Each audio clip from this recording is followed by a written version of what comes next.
جو رویہ ہماری عدالتوں کی طرف سے سامنے آیا ہے، جس طرح یہ وکلا بتا رہے ہیں اور کئی چیزوں سے ہم لوگ واقف ہیں کہ نہ وہ ایویڈنس دیکھ رہے ہیں نہ وہ سن رہے ہیں، بلکہ ایسی بونگی باتوں پر وہ ایسے خطرناک قسم کے ملزموں کو چھوڑ رہے ہیں. تو اب آپ تمام صحافی حضرات بتائیں کہ پھر پیچھے کیا رہ جاتا ہے کہ ہم یہی نعرہ بلند کریں کہ منصب نبیت، اس سے آگے اور کیا آئے گا؟ یعنی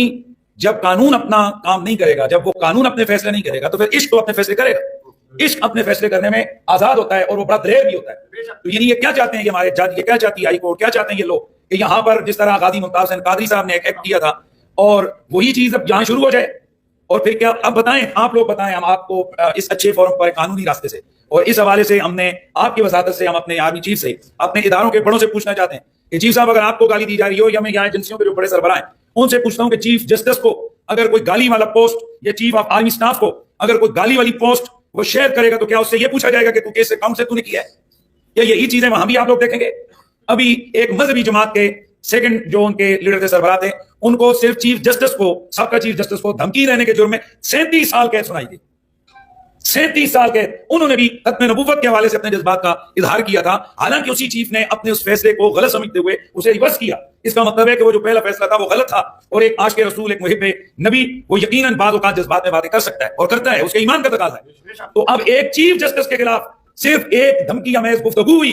اس کو جذبات کا یا احساسات کے اس جو سرکمسٹانسز تھے ان کا بینیفٹ نہیں دیا گیا، اور اس بندے کو 37 سال کے لیے سزا سنا دی گئی عدالتوں نے. تو میں پوچھنا چاہتا ہوں کہ جہاں ڈی این اے پازیٹیو آ رہے ہیں، باقی تمام چیزیں، تمام ایویڈنسز 100% جناب وہ پورے ہیں، تو اس کے باوجود جب ان کو چھوڑیں گے تو پھر بتائیں کہ پاکستان اب کدھر، مطلب کیا چاہتے ہیں ہم لوگ، کیا کریں، کدھر جائیں؟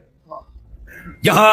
پھر یہی ہے جس طرح راؤ صاحب نے کہا ہے کہ یہ جج نائل ہے، جس جج کو رسول اللہ کی ناموس اور رسول اللہ کی عزت کی پرواہ نہیں ہے، اس جج کی عزت کی کسی کو پرواہ نہیں ہے. اس جج کی کیا عزت ہے کہ جسے رسول اللہ کی عزت کی پرواہ نہیں ہے؟ ایسے ججوں کو ان سیٹوں پر نہیں ہونا چاہیے، اور ہم اعلیٰ عدلیہ یہ جو متعلقہ فارمز ہیں ان سے اپیل کرتے ہیں کہ ان ججوں کا احتساب کریں اور فل فور ان فیصلوں کو ریورس کیا جائے، اور پراپر وے سے جب یہ قوم آ رہی ہے، یہ علماء، یہ قانون والے لوگ آ رہے ہیں، سینکڑوں لوگ پکڑے گئے، گستاخ پکڑے گئے، لیکن کسی کو کانوں کان خبر تک نہیں ان لوگوں نے انہیں دی تاکہ ملک کے اندر انارکی نہ پھیلے، ملک میں لوگ روڈوں پہ نہ آئے، سڑکوں پہ نہ آئے. ورنہ مجھے بتائیں کہ ایک بندے کا پتہ ہو کہ یہ گستاخ اس گھر میں رہتا ہے، تو بتائیں اس گھر کا کیا بنے گا، اس محلے کا کیا بنے گا؟ یعنی آپ خود چاہتے ہیں کہ پاکستان کا بچہ بچہ سر پہ کفن باندھ کے باہر نکلے. تو ہم اس تحریک کی، میں جو حاضر ہوا ہوں، ان کے اس قانونی، اخلاقی، شرعی اس مطالبے کی حمایت ہم لوگ کرتے ہیں کہ گستاخان رسول جن کو واقعتاً جن کی گستاخیاں ثابت ہوئی ہیں ان کو قانون کے راستے سے قرار واقعی سزا دیں، اور یہ جو ریلیف دینے والے جج ہیں ان کا کڑا احتساب ہونا چاہیے. یہ صرف اپنے باہر کے ویزے اور باہر کے جناب جو این جی اوز ہیں، یہ ان کی اشیرباد کے لیے اس قسم کے فیصلے ہمارے سامنے آتے ہیں.